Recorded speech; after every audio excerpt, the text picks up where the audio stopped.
Good morning, everyone. Let me, I'm gonna try and bear with me here while I try and share this, because I wanna make sure I get this on the right places. Hi, my name's Jennifer, and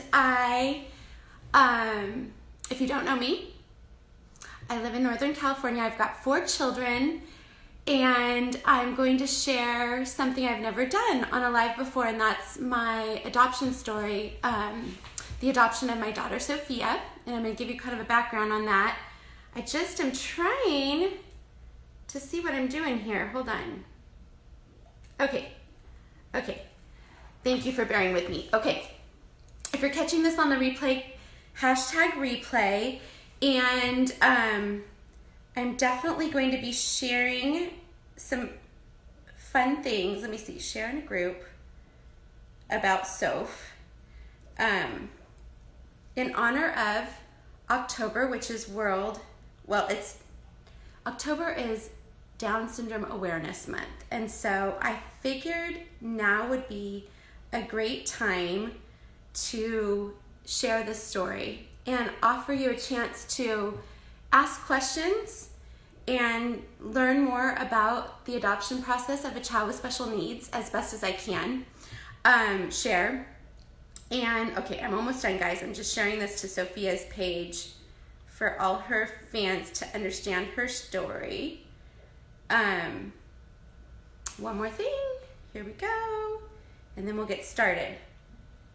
If you're just tapping on, my name's Jennifer, and I'm so excited to, okay, let me do this. Oh my, I'm such an amateur. I'm so sorry. There we go. Okay, I think I got it. That was my first time learning how to share a video. Hi, okay.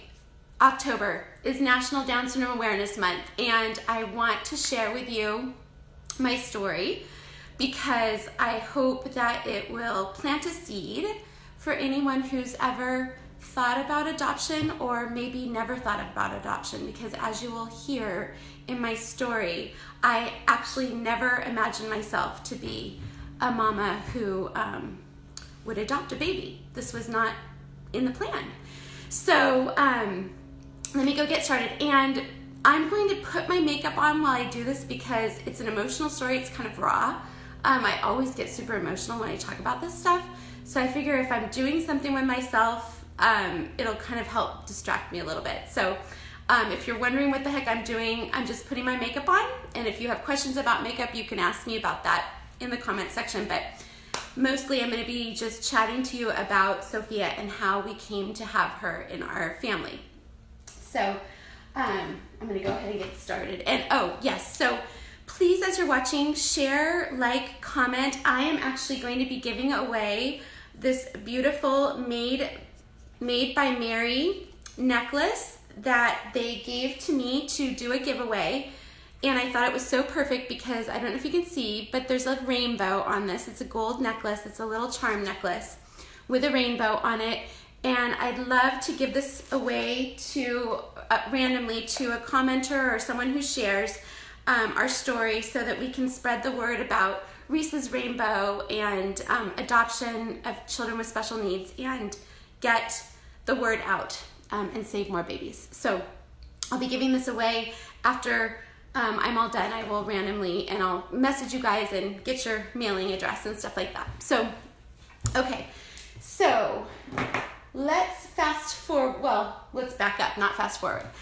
I'm a mama of 4, but before Sofia, I was a mother of 3 boys, 3 busy boys. My oldest, Diego, who is now 15, my second child, Mateo, who's 13, and then our third son, Joaquin, who's currently 10.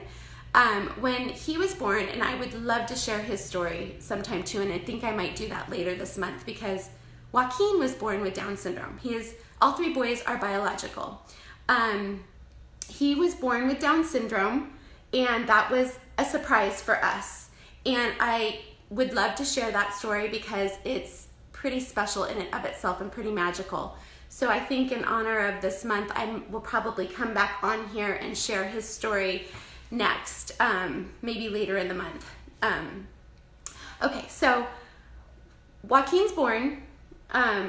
Diego was like, I want to say 5 at the time, and Mateo was like 3 at the time.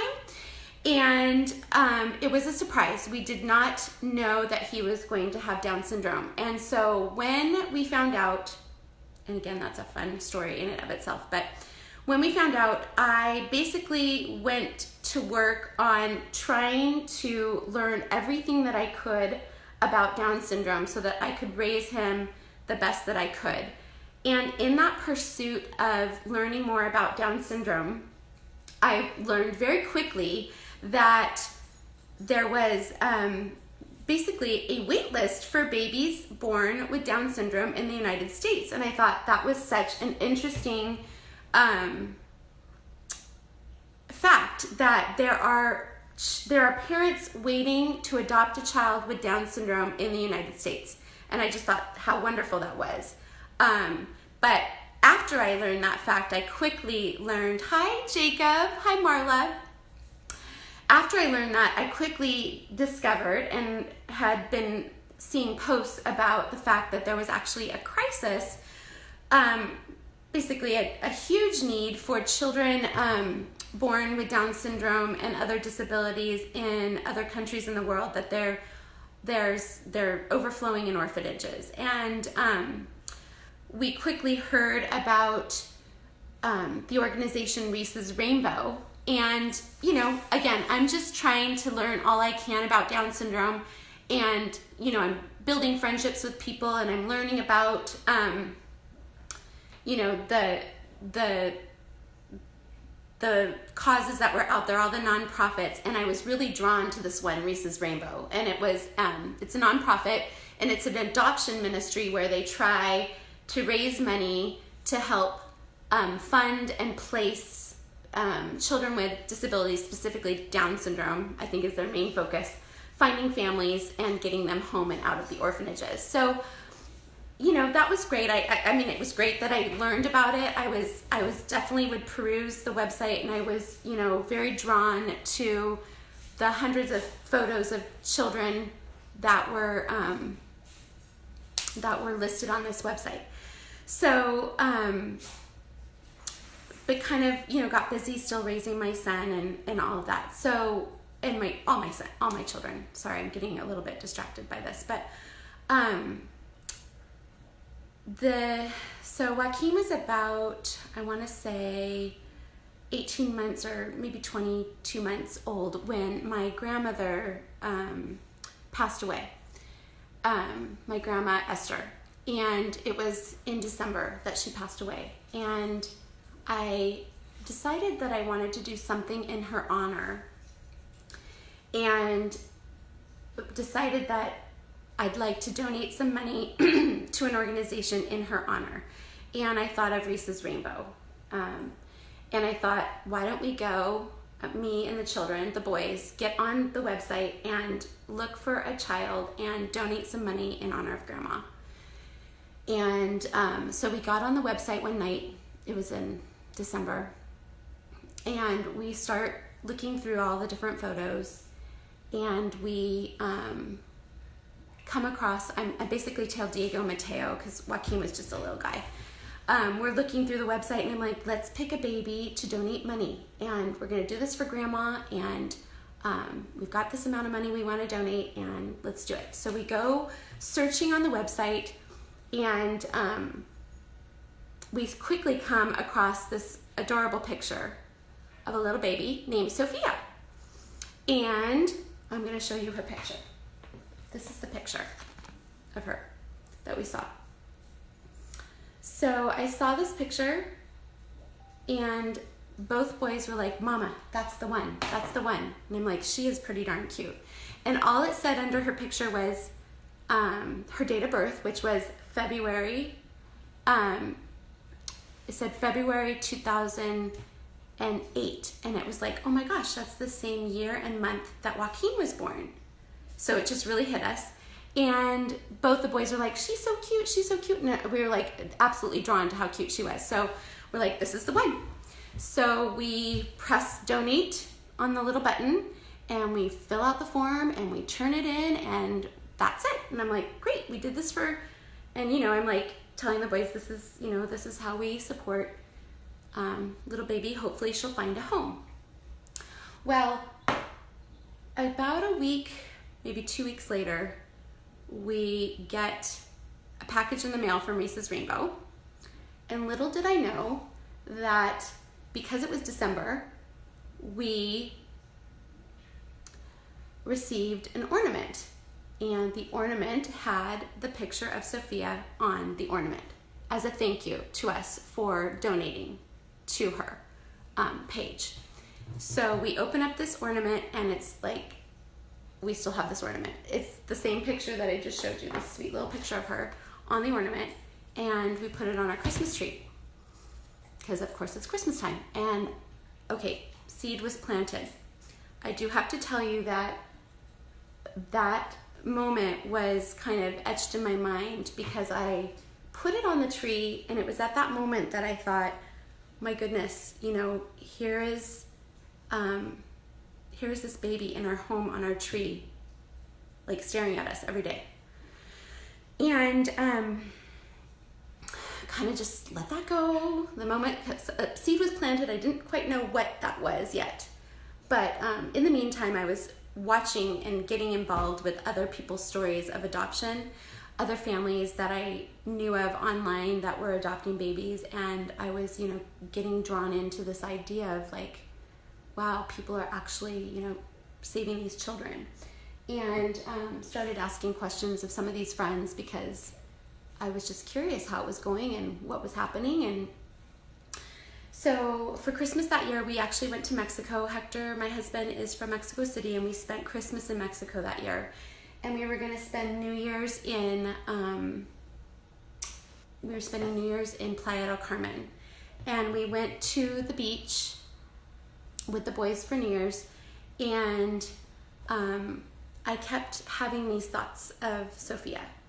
And we were on the beach playing with the kids, and I noticed that Diego and Mateo, my 2 oldest, were off running in the surf, having a great time together, laughing and, being brothers together. And they would come and see Joaquin, who was at that point just sitting up, and he was sitting up on the sand, playing in the sand. But the picture I have etched in my mind was watching the boys in the surf play and then seeing my little boy Joaquin in the sand playing by himself. And perfectly content. I mean, he was absolutely perfectly content, but he was on his own. And I kind of thought at that moment, oh my gosh, like, what a beautiful gift it would be to actually give my boy a sibling. Like, not only would be rescuing a child with Down syndrome from an orphanage, but I would be giving the gift of a sibling to Joaquin. And it was at that moment that I thought, okay, we've donated this money to help this child find a family. Why are we not that family? We have everything she needs. We have a home. We are fortunate to have a job. We had a small home at the time, but I didn't care. I was like, we have room for another child. I thought, we are already raising a child with Down syndrome. We know everything there is to know about it. Like, we are the perfect family for this. Why are we not the ones? And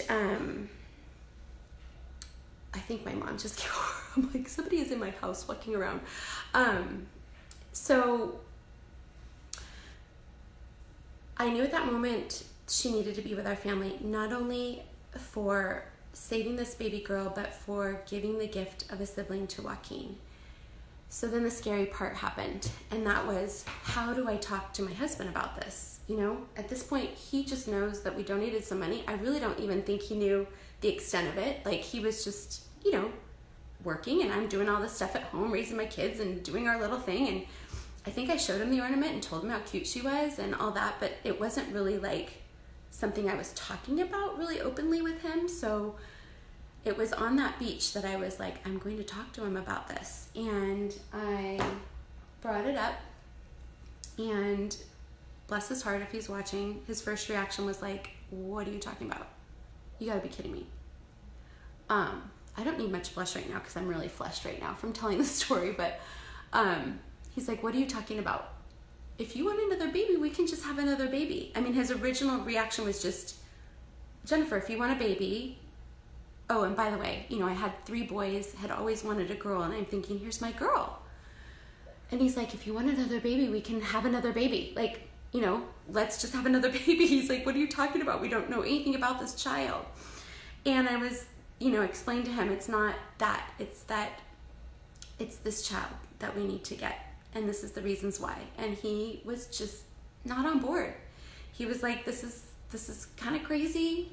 What are you talking about? It's expensive. At that point, you know, we knew it would cost around over $25,000. Unfortunately, it costs a lot of money to raise a child or to adopt a child overseas, which is crazy to me to think that that is the case. And so I kind of just stopped talking about it, but like in my heart, I knew this is what I needed to do. And so I was like, what am I going to do? Like my heart is like, it was basically at that point I knew she was my child and I had to go get her. And it was like time was of the essence. And I don't know about you guys, but a mama on a mission, that's kind of what I was. And you know, I was quiet for a while about it, but then I just kept bringing it up, and I just kept saying, you know, what do you think? I mean, what do you think, Hector? What do you think? And I probably worked on him for a good 2 weeks, and I basically had given up at that point because he was just not really on board. He was just open to hearing what I said and listening to me about it, but he was just like, I just really am not sure that this is what we need to be doing right now. You know, most men think like him, and that is the financial responsibility of taking on another child and not knowing her condition other than that she had Down syndrome. That was all we knew. So it's really a risk that you take. And so I kind of let it go for a moment.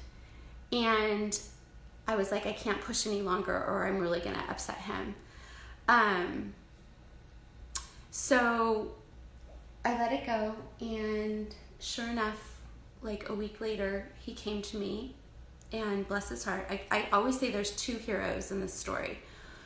One is Joaquin, because without Joaquin, I would never have known about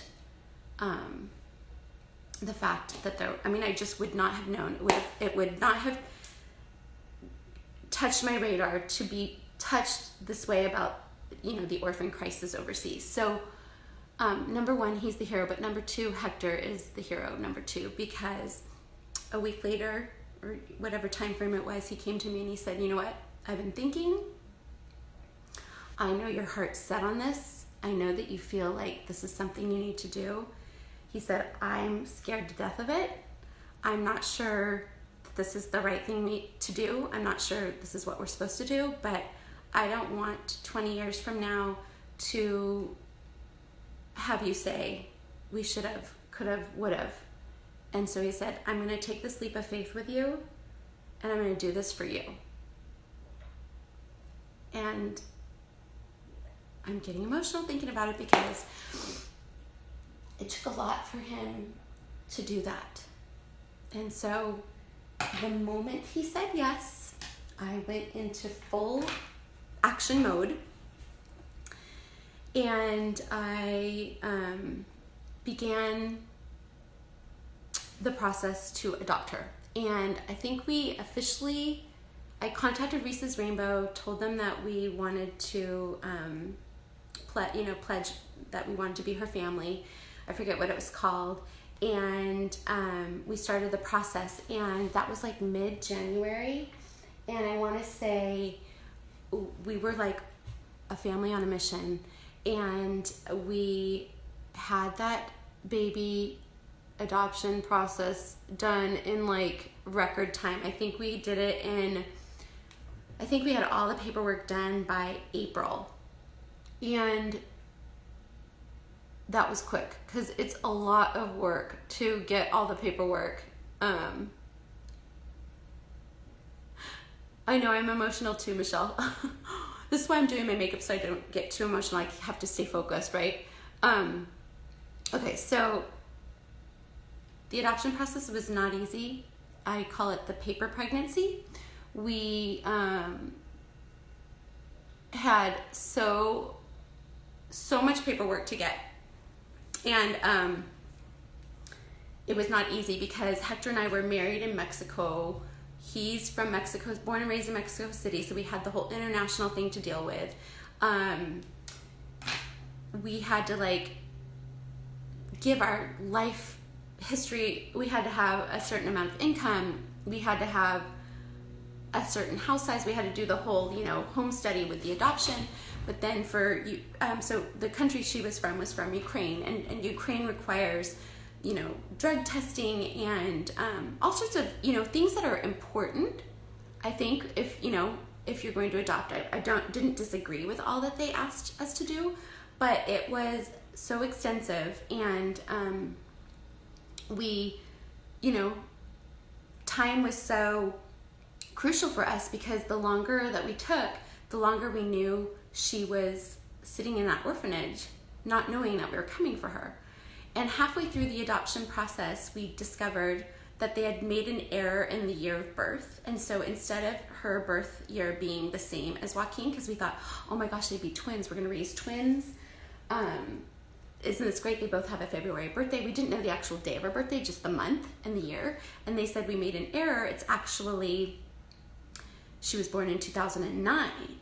Well, of course that like messed with my head a little bit because I thought, twins, I'm gonna raise twins. This is my vision. But then I thought, oh my gosh, what a blessing, because 2009 meant she was 1 year less in that orphanage. She was still a baby. And so all of a sudden I thought, oh my gosh, we're gonna be getting a baby. We've gotta get there. We gotta get there. And so it was a real blessing in disguise that she was not actually there a lot longer.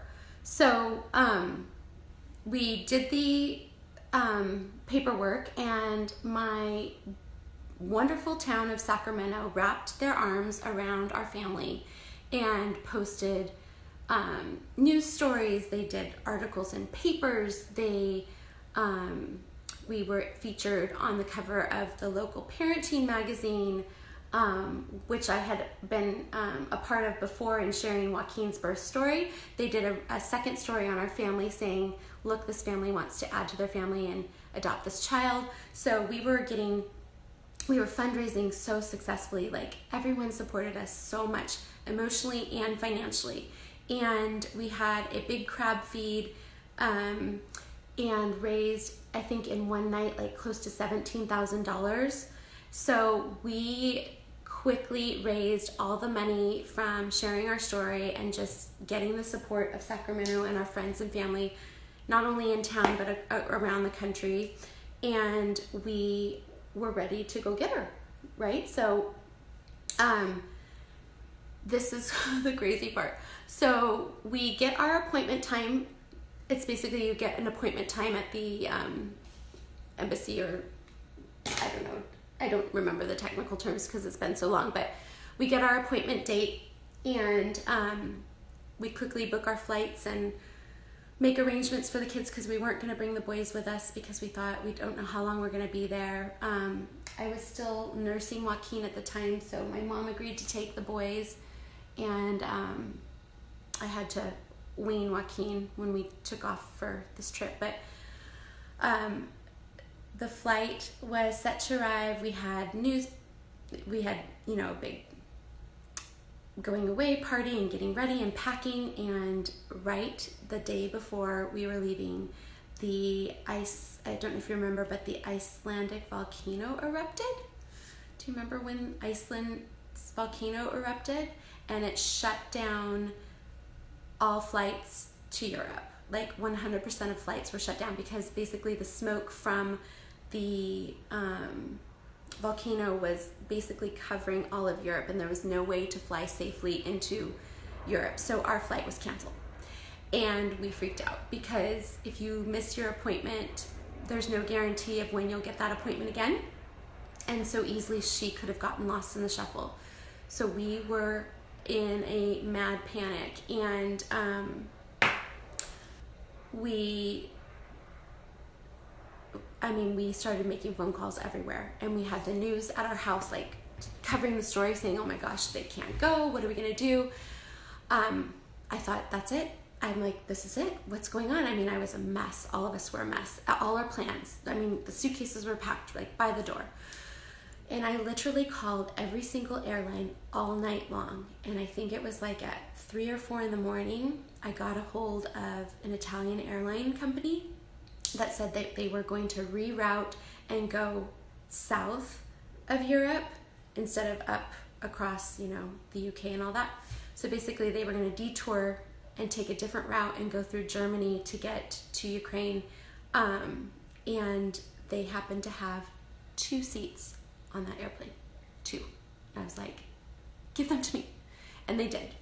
So we got those 2 seats, and I was like, okay, this is so meant to be. Like, just doors closing, but then opening. And so we jumped on that flight. We ran to the airport. We were like, oh my God, we're just going to make this appointment, because we had allowed for a little bit of leeway with time on getting there. So even though we were leaving a day later than we thought, we still had a buffer there to make our appointment in time in Kyiv. So our appointment was in the capital of Ukraine, Kyiv. So so we made our appointment, and then our adoption started. And I blogged the whole experience, and I tagged our website on this live, because on our website we have our family blog where we blogged the entire adoption process. So if you want to hear like all the details of that, you can. It was a long process. I think we were in the country 3 weeks. It took 2 trips to Ukraine to get our baby, and it was I think we were there, the first trip, I think we were there about 3 weeks, the longest 3 weeks of our lives, just waiting for a court date. And so, okay, let me fast forward to the day we met her, because I think that's like a special part of the story, and kind of an emotional part that you probably would like to know. So we get to Kyiv, we make our appointment, and we have to actually take like an overnight train to the little town where her orphanage was, which was about a 12-hour train ride away. And yes, Marla, it was definitely a sign that flight was waiting for us. And also, it was also like me not giving up was part of the story too. Like, don't give up. Just because a door shuts, don't take that as like the end all be all. Never give up. Like, just keep trying. So, okay, so we get on the train, we're traveling. I mean, basically we have jet lag, we have a lot of stress. We are on a train to go to her orphanage. We get picked up at the train station. We have not slept probably 48 hours at this point, maybe here and there, a couple hours here and there of like not restful sleep. And they pick us up and they immediately drive us to the orphanage. I mean, we're just like suitcases in the car, and it's like you go straight to the orphanage, and then you're overwhelmed with like the orphanage, and you're walking down these hallways, and you know nothing about the language, and everything seems so foreign to you. And you know, we're tired, and we're hungry, and we're scared, and we're nervous. And we walk into her unit of the orphanage, and they basically go behind the doors, and then they bring her out. And up until this point, all I had was, like I said, this picture. So I had been like studying this picture forever, and just like imagining that there's this baby that is like lonely, sad, most likely emaciated, probably not doing so well. And like, this whole vision was like, we're going to rescue this baby that's sick and that we need to save. And so,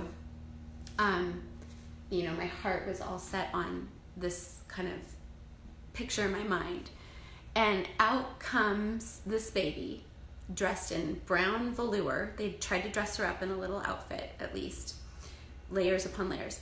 Chubby, chunky, I mean, big baby. Smiling.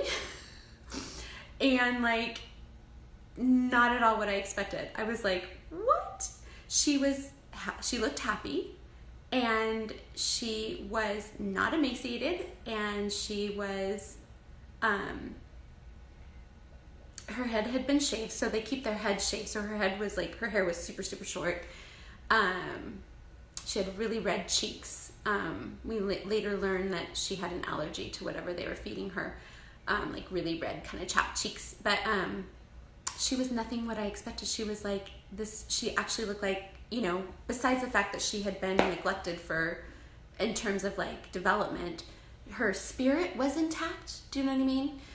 And so I grabbed this baby, and I'm like, it's like so hard to describe, but it wasn't at all what I expected.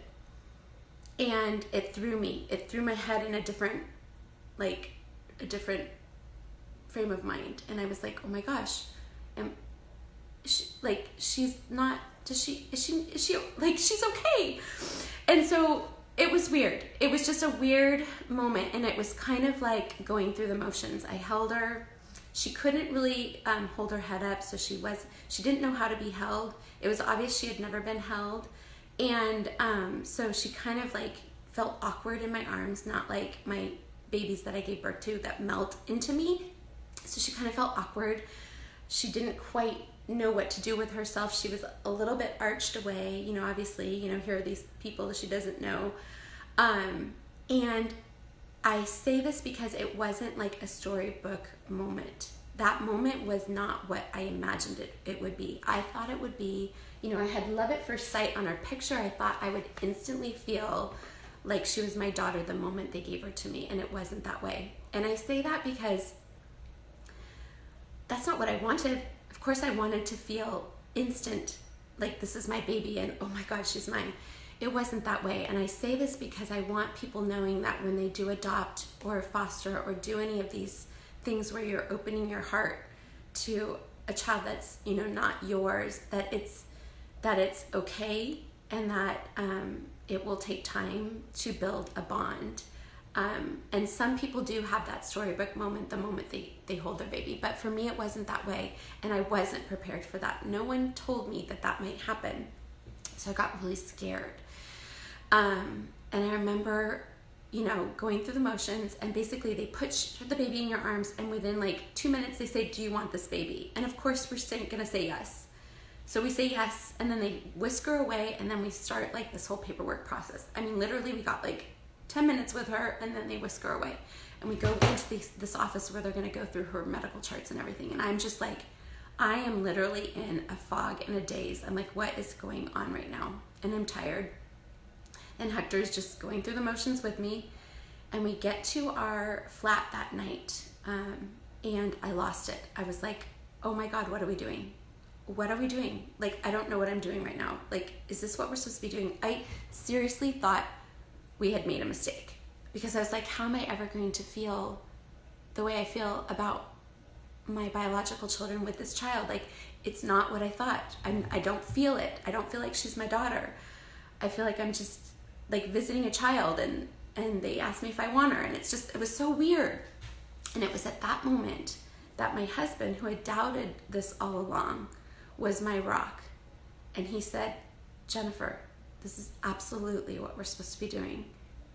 This is absolutely what we need to be doing. We need to trust this process. We are taking this baby home. She's our baby.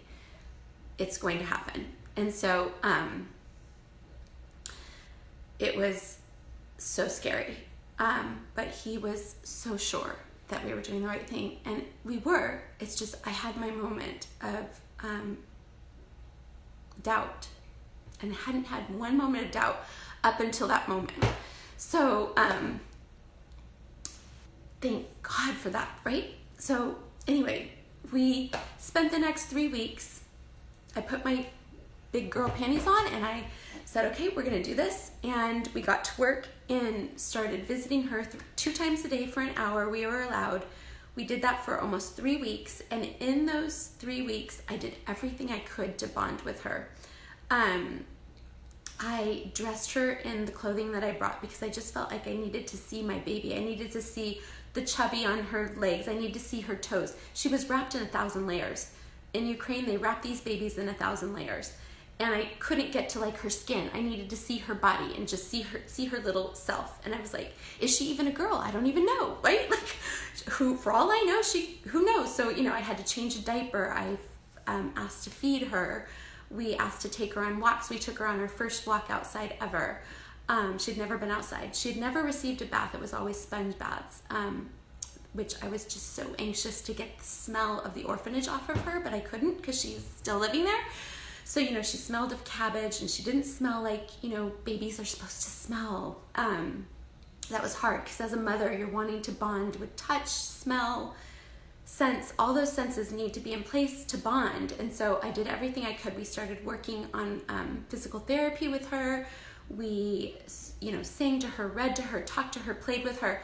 And so we just got to the business of becoming her parents and becoming her therapist and becoming her connection to human, because she just really had never had that. Now, what she had was a spirit that was not going to go away. And that is the spirit we see in her today.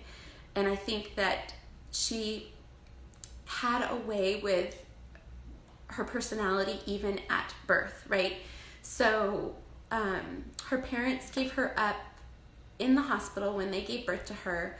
They immediately signed their rights away and said they didn't want to keep her. So she never spent one moment with her parents. She was immediately whisked to the orphanage, and that is where they named her. And I have a feeling that because her personality was so strong, even as a baby, that the caretakers at the orphanage kind of felt a connection to her and probably fed her a little bit more, maybe gave her a little bit more attention, because there were other babies in that orphanage that we could see through the windows and the glass doors that were not doing well. And I felt for them, and I completely bonded with these babies that we'd see every day. So I feel like Sofia's spirit was there from day one, and it might have helped keep her, like, her spirit and her sense of strength intact. So she really has very little negative side effects from being in an orphanage. The worst that she has is kind of some food issues where she's not quite, she gets very anxious around food, very nervous around food. Doesn't always feel a sense of fullness or satiation because I think from that early on time, she never felt secure in when and where that food would come from. So that's really kind of her only residual orphanage type stuff that I still see, but otherwise she's like, I mean, as you can see, she's doing so well. And okay, so anyway, we do the 3 weeks of the visitations, and sorry, I'm bouncing around. We have court. You go to court. You have no idea if they're going to say yes or no. You plead your case. You explain to the judge why you want this child. You show that you've been there for 3 weeks, you know, bonding with her, and we are approved. We get that, and that was an amazing day. She became our daughter that day. But here's the kicker. There's a waiting period, and the courts were going to be recessed for some sort of holiday. There's always a million holidays going on there. And so we were going to have to wait 1 month to go and get her. And so we decided to fly back to the United States for that month and then fly back to go get her. And that was the longest month of our lives. Here we had bonded with this child every day. She was our child. I'm starting to create that motherly bond, and then I have to rip that apart and go back home for a month. And of course I missed my boys, so I was so anxious to get home too, and I was so homesick. We were both so homesick. We were just, the little town that we were staying in where the orphanage was, no one spoke English. There was no restaurants, nothing. We were guessing what we were eating, going to the grocery store every day. It was just like, we couldn't wait to get home, but we were also like, we're leaving her behind. It was just the craziest thing. So a month went by. We flew back to Ukraine to go get her and reintroduced to her. And that day we get to bring her home to our apartment, our flat. And it's then that I gave her her first bath. It's then that I let her fall asleep on me. It's then that I got to scrub her hair with, you know, Johnson's baby shampoo and give her that sweet baby smell. And it was then that the bonding was starting to take place. And we brought her home, and we got to the airport, and Joaquin had learned to walk while we were away, and he walked to us when we got off the airplane. And the three boys were enamored with their sister. It was the first time they had ever met her. At this point, all they had seen is pictures and some videos that we had taken. And that is how Sofia came to be one of the Sanchez 6. And she has completed our family in a way that we never thought possible. And what I had envisioned for Joaquin and having a sibling has been 100% fully realized. He and Sofia are absolutely the best of friends. Their bond is one of a kind, and they will have each other for the rest of their lives. And it's just like, it was so meant to be. So the moral of my story is that I never in my wildest dreams ever thought that I would adopt a child. I love babies. I love giving birth to babies. I love being pregnant. I'm one of those crazy people that loves being pregnant. I did the whole natural birth thing. I love breastfeeding. I'm the whole like gung-ho on giving birth to babies. And I'm so blessed and fortunate to have had that experience 3 times. I never in my wildest dreams thought I would adopt. Never, ever, ever. And what I try to explain to people is that things just kind of happened. Life kind of happened. We found ourselves donating money to this child, and a little tiny seed was planted. And I could have very easily said to myself, no, we don't need to do this. We can just donate the money and pray for this child and pray for all the other children, and go about our lives and, you know, have our 3 boys and be perfectly happy, or maybe even have another child ourselves. But something in me said that this was what we needed to do, and it was scary and it was an unknown, but I took the leap of faith, and my husband did too, and my family did too. I mean, my parents were so supportive. Hector's parents were so supportive. Our friends were so supportive. Our community was so supportive. And I feel like saying yes sometimes to the things that are scary and maybe unknowns will lead to complete unexpected blessings and gifts that you never knew were waiting for you. And so I'm so grateful that we did what we did and brought her home. And obviously there's challenges and things that come with raising a child who's adopted, and not all children that people adopt are like Sofia. We're blessed in that she happens to not be too affected by her orphanage experience, but I feel like her story is one that needs to be shared and told, and hopefully it will open people's hearts and minds to the idea of thinking about adoption, supporting people who are adopting, possibly looking into fostering if you aren't ready for adoption. Like, just open your hearts to spreading your love and you know, affecting a child in a way that is the greatest gift of all, which is the gift of a family. So Sofia has written a story. Well, Margaret O'Hare has helped us write Sofia's story in her book, Beautiful Love Sofia. It's a picture book, and it's in rhyme, and it's meant for children. And it does talk about her orphanage, you know, being an orphan and finding a family. So this book's been really special to share her adoption story. We as a family are super open about our story. We've blogged about it. We talk about it all the time. We try to do as much sharing of the story as we can. So you can find more about our blog and our experience on our website, Sanchez 6. And if you have any questions about adoption or more questions about our specific adoption, I'm so happy to help, and I'll go through the comments and answer everyone's questions. If you have any idea of what I was doing with my face and you're interested in learning more about makeup, I'm certainly happy to talk about that too. But we just we're so happy to share this story with you, and in honor of, you know, Down Syndrome Awareness Month, we hope that this will, you know, check out Reese's Rainbow's website. It's reesesrainbow.org. Check it out. Donate money, help a family, maybe look into it for yourself. And again, I'm going to be giving away this beautiful necklace, rainbow necklace, in honor of Sofia. I'm going to kind of do a random drawing of people who either share the story, comment, or like, and we will share this little rainbow love with you from Made by Mary. I'm so grateful for them for giving me one of those to give away to you.